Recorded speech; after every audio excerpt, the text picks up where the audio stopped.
I was embarrassed, I was ashamed, and I always felt we were the poor kids, you know, in the neighborhood with the way that I dressed, and never had money to do the things, you know, that I wanted to do, like my friend Mark, who lived in a wealthy neighborhood. It was a kid that I met at the local community center right across the street from my home. And Mark would invite me to his home for dinners on an infrequent basis. And I loved the way that his parents communicated. And I loved, you know, the trips that he took with his family. And I loved that he was always able to keep up with, you know, the nicest clothes. And he had a lot of the nice things that my family just couldn't afford. My mother worked really hard working in a local department store. My father worked really hard as a cab driver. He still has the same mindset, you know, that he had, you know, 45 years ago when I was a young man, 12 years old, whatever the case might be. He still has the same, you know, discussions around money and how much this stuff costs and how much it's going to cost for the light to be on in the house if you're not in the room, to turn off the light.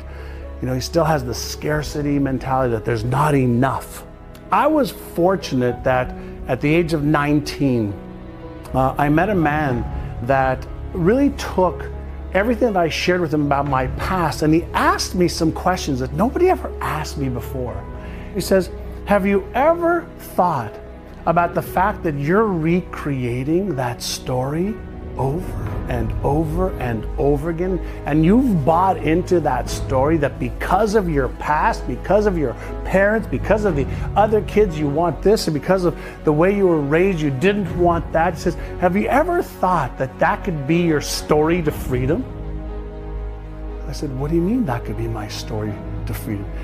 He says, why don't you take personal responsibility for using the story, using your past as something you don't want for yourself anymore, but become the young man, become the person that it takes to upgrade your knowledge and skills and habits and behaviors and expectations so that you don't keep recreating your parents' story, your friend's story. He said, write your own story and then create that. And he shifted my thinking, shifted my frame from being a victim of my parents, being a victim of my school or my education, to becoming victorious by controlling what I focused on and the story that I was going to create.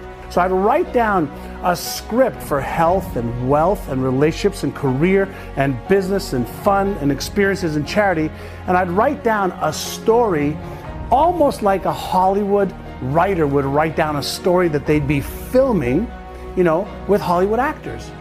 What are 3 things that you can do today, not tomorrow, not next week? Tomorrow you worry about it then, but for today, what are 3 things that you can do that when you do those, you actually are moving towards the achievement of the goal?